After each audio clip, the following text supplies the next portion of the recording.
Antagonists. Love them, hate them, or love to hate them. When you think about some of the greatest cinematic masterpieces, oftentimes those villains are the ones that are going to stand out. These are the characters like Darth Vader from Star Wars. These are the characters like Sauron or Saruman from Lord of the Rings. These are the characters that are causing destruction across the world. They are the characters that are trying to spread their evil to all corners of the land, and ultimately they are the character that our main hero eventually defeats. Well, this is actually only part of what an antagonist is. So if you are one of those ones that are trying to figure out who is going to be an ideal antagonist, well, this is going to be the video for you. If you're someone who thinks that an antagonist is just going to be the villain, I would encourage you to stick around. But if you're also one of those ones that goes, wait a second, there are 5 different kinds of antagonists, and you're just really curious on where I'm going to go with that, then again, stick around, because yeah, I think you'll enjoy this. Now, before I get into the 5 different types of antagonists, I think it's very important to get into what an antagonist actually is. Now, everyone is familiar with the protagonist, or basically the main character of a story, the main character that we follow, and sometimes we're looking through their eyes, sometimes we're just looking over their shoulder. Well, the antagonist is going to be the thing or the character that opposes the protagonist. And this is interesting because when you have those stories that are the classic good versus evil, the antagonist tends to be the villain. Well, sometimes the villain is not actually going to be the bad guy.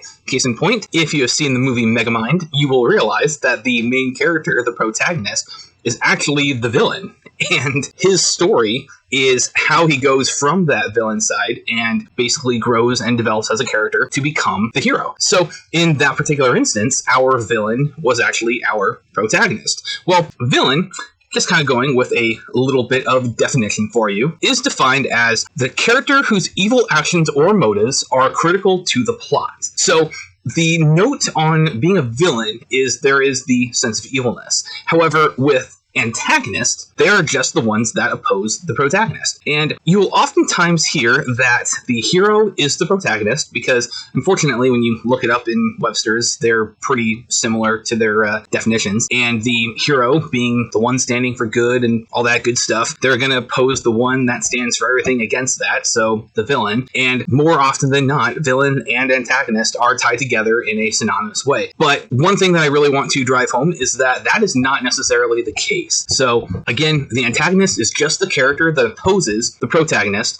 So they act as a foil in some way, they act as a stumbling block in some way, whereas a villain is a character whose actions are motivated by evil or evil intentions. So that being said, I am going to start with the first of my antagonist types, and I'm calling that the Dark Lord. Now, this is the character that is evil for evil's sake. They want to destroy everything, they hate everything, they are basically the embodiment of evil as much as evil can get, and that's their goal. They want to cause destruction, they want to cause pain, they want to cause problems, and ultimately, they are trying to just be bad for badness' sake. A very classic example in this one is going to be Sauron from Lord of the Rings, but then also his master, Morgoth. Then you're going to have characters like the Emperor from Star Wars. If you dive into any of the lore on that, Palpatine was just sadistic, crazy from the very beginning, and he loved violence, he loved death and destruction, and his whole thing was the destruction of the Jedi, and then basically taking over the galaxy and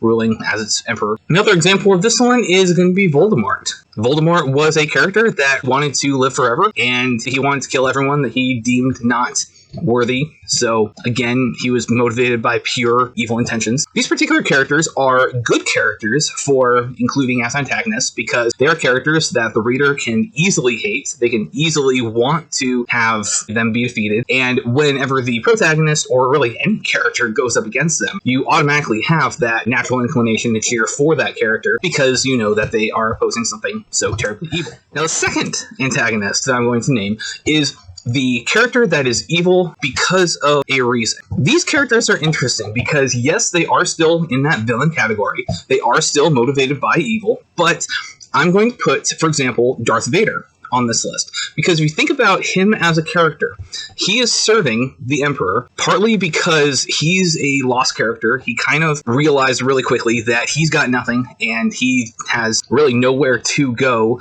because he's kind of a slave to the dark side at that point. Granted, he is trying to eventually overthrow the Emperor, but Anakin's story is really, really tragic. He started off in a bad slave situation and then he was taken from his parents at a young age, but still old enough that he knew his mom. 10 years later, his mom dies and and he really had no emotional support system with the Jedi. He had no guidance on being a human. They only really knew how to raise Jedi, and they were completely unprepared for someone that actually had emotions. They expected so much from him, and they never really helped him out. And then when Palpatine came in and appeared to be a friendly, sympathetic sort, and eventually gave him a means to preserve the thing that he cared about the most, of course he's going to go that direction. And, you know, the Jedi, for the most part, they kind of betrayed him. So him going against the Jedi was really quite logical. So his story is very tragic. But, again, he was motivated by his emotions, by love, and at the very end of all things, when Luke basically encountered him, he was able to change him. He was able to turn him. So,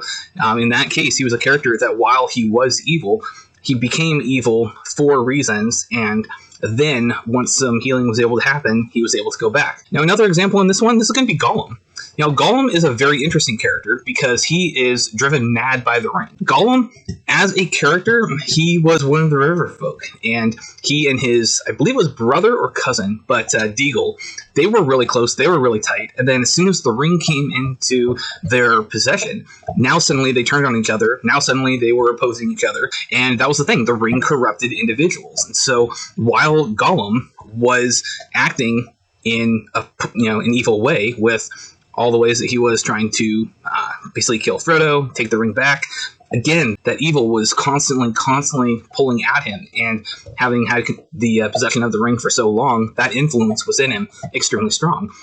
Unfortunately, what happened, it did create kind of a split personality, and there were times that Smeagol was able to come back and interact, whereas Gollum would try to kill. So with Smeagol, he was constantly torn, and even though we would classify him as a evil character, he definitely had reasons behind it. Another classic example is also going, since we mentioned Voldemort for Harry Potter, you got Draco Malfoy.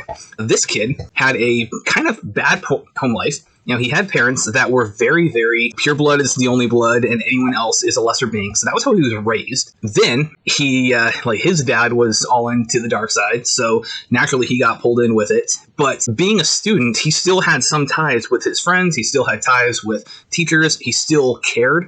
And so when he was put into very difficult situations, he didn't want to go the direction that he was being forced to go. But again, he was basically the enemy of Harry Potter. And a lot of the reason was because his dad really didn't like him. Now, the third kind of antagonist is that character that is not necessarily good or evil, but they're just a person that is in the way of the protagonist. A very classic example is if you had one of those teenage romances, you might have one character's love interest be interested in another person, and so now suddenly that person is a rival. They're not necessarily evil, they're not necessarily better, but they are now someone who is basically getting in the way of what the protagonist wants to do. It could be something like a coworker. You know, two people going for the same promotion. Now you've got the competition. They might be a very good friend, but because they're still going for something that the protagonist wants, they are now a possible stumbling block and possibly in the way of the main character getting their thing. When it comes to these kind of characters, they're generally average, ordinary individuals. They're probably in the same area as the main protagonist. They probably are just doing their thing, and their thing happens to conflict with what the protagonist is doing. We see this a lot of times with sports. You know, any of the sports shows. You've always got the one team, and they're clearly the good guys, but then this other team, they're the rivals, and they're constantly going back and forth on that. So with these kind of characters, again, they're not necessarily good or evil, but they are a stumbling block for the protagonist. Now, I'm going to take a slight pause because I'm going to go into some of my antagonists. I actually touch on all 5 of the main antagonists because every antagonist has their own purpose. First off, I got a Dark Lord.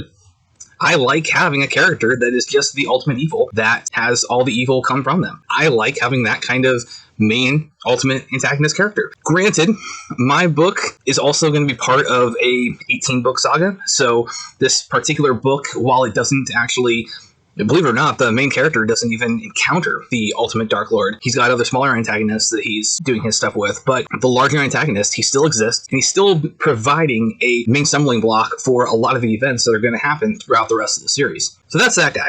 However, the main antagonist for my first series, which is Firebrand, this character is one who actually started off good, but then he was betrayed by people that he trusted and fell into a very tough situation, and he was provided logic to basically counter his ideals and his beliefs. And so when he changed over to become an enemy, his was much more of a reason behind it. He wasn't always evil, and I like having this option in there because I'm still not, honestly, I'm not sure what I want to have as far as a redemption story goes. I don't know if I want him to actually die while evil. I'm not sure if I want him to not die, stay evil. I'm not sure if I want him to not die and go good, or die when he becomes good. I haven't figured out what exactly I want this guy to do. So the good thing is that means that the readers are not going to know where he's directly going to go. But yeah, I'm having a lot of fun just playing with what makes this character go evil, what would make this character then react, and what foil would be needed for them.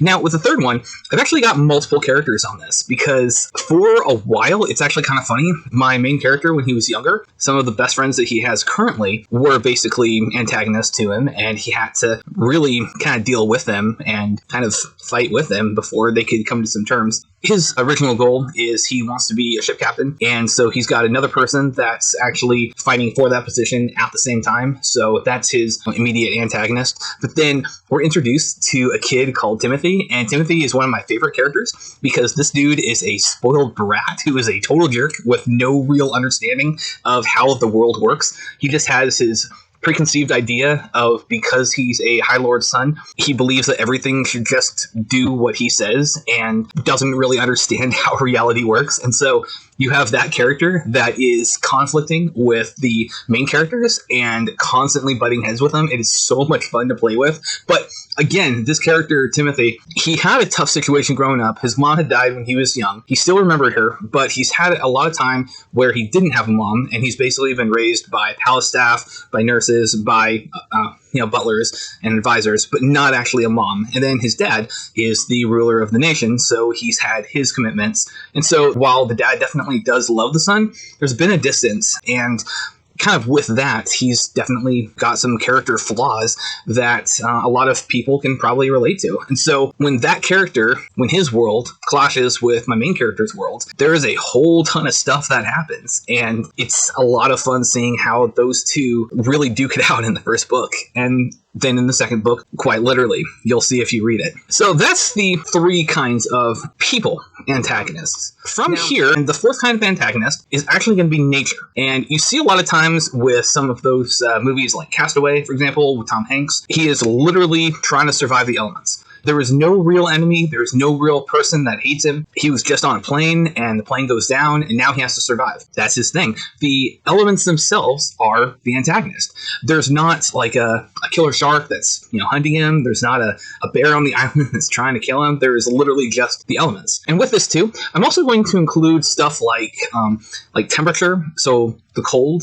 You see a lot of times if a character is stuck out in the woods and they are literally just trying to fight off the winter, that winter is now the ultimate antagonist, because once you can provide a constant heat source, now you're able to survive. Another one that people don't really think about in this is time. So many times you have those stories of the characters that have their bucket list that they're trying to do at the end of basically everything. Well, the constraint on that is naturally time. If time catches up to them and they die before they complete everything, then technically time is won. If they can get in everything, then they've essentially beaten time. Again, time is neither good nor evil, it just is. So the character having to beat time is its antagonist. And with this, I'm going to also say, I know that I might get a little bit of flack on this one, but I'm going to include stuff like bacteria. So I'm going to include things like zombie outbreaks. I'm going to include things like the Andromeda strain, because again, with those, you've got a thing. Even though there are a bunch of little organisms that are playing, there's still that main concept that they're trying to fight against. They're trying to beat a disease. They're trying to stay away from getting infected. So in that case, a disease that they're trying to fight would be the antagonist to the main characters. I'm also going to include maybe something like the dark side from Star Wars. With some of the other lore, it's almost a entity that all Jedi have to basically fight against constantly. If they give in to the dark side, then they become Sith. If they can withstand, then they can be stronger than ever. But in that case, again, even though it is a entity that is essentially evil, I'm still counting it under the nature because it's almost kind of like a force, pun intended, that they're going against. Another constant example are stuff like Interstellar, where you've got literally space that's now your enemy. So when you're thinking about an antagonist, a lot of times people get really stuck on on the idea that it has to be a single character or even a group of characters. They don't think of a concept as being an antagonist. So again, with stories, if you have something that the protagonist is having to fight against, or something that is basically preventing the protagonist from either surviving, succeeding, living, whatever, that is an antagonist. And now the last one. So we've already talked about characters. We've talked about nature / forces / things. The last is actually going to be the protagonist themselves. Now, case in point, you have the character of Bruce Banner. Yes, I'm a Marvel fan. If this is news, sorry, not sorry, but Bruce Banner. He is a mild-mannered scientist, and then he gets angry, and then the Hulk comes out. He's constantly trying to control the Hulk, and the Hulk is trying to constantly get out. This was the result, yes, of a gamma mutation procedure stuff, but it's basically inside of him. So he's essentially fighting with himself on a regular basis to try to keep the Hulk under control, while at the same time try not to die.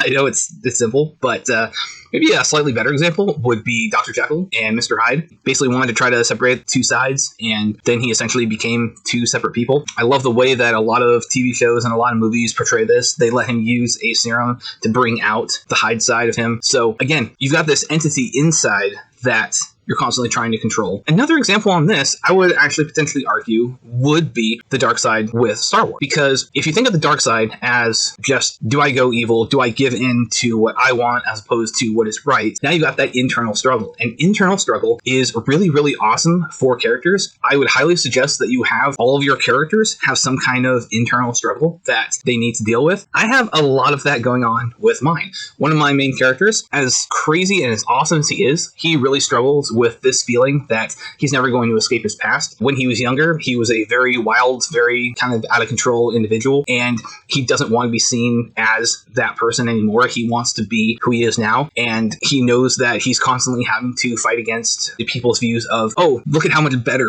this character is. Remember when he was this person. So he can never be who he is. He's always a part of what his past is. Another character, he is very introverted. He is introverted to the sake that when he finally does meet someone that he really does want to get to know, he doesn't know how, and he struggles actively with the, I'm content being alone, and I now found someone that I want to be with. So he's got that going on with himself. Another of my characters, he struggles with depression. You know, he's had instances where he constantly thinks back, am I even worthy of this? Do I deserve to have this? Am I good enough for this? He has those kind of thoughts plaguing him kind of constantly. So when he's making decisions, he is often, or sometimes, he'll make a decision and then the ramifications will impact him. And now he needs to deal with that. So internal struggle is a very good thing for characters because it lets that character grow and develop themselves. So many times we think that the antagonist has to be an outside force, where really, and I know that a lot of people can probably relate to this, sometimes we are our own biggest antagonist. And it's tough. It's really tough. So if you're in that situation, I would encourage you to think of yourself as a story character. I can't remember where I heard this, but basically the thought that you are the protagonist in your own story, you're an antagonist in someone else's story, you might be a side character in another, and you might be a love interest in another. So we have all these different roles, and in all those examples, all those characters are going to do stuff, they're going to grow, they're going to change. So if you are one of those ones that's dealing with your own internal struggle, don't think of it as that's where you're always going to be. Think of it as that is where your character is now, and you've got the rest of the book to now make yourself who you want to be. So with that, I hope this was kind of fun. I hope this was interesting because, again, for me, when I think of antagonist, I think of it's got to be a person, it's got to be a Dark Lord. But really, if it's a thing that opposes the protagonist, then it is by definition an antagonist. And really, that's all that I hope you guys can take away from this. And yeah, good luck creating and designing your own. Take care.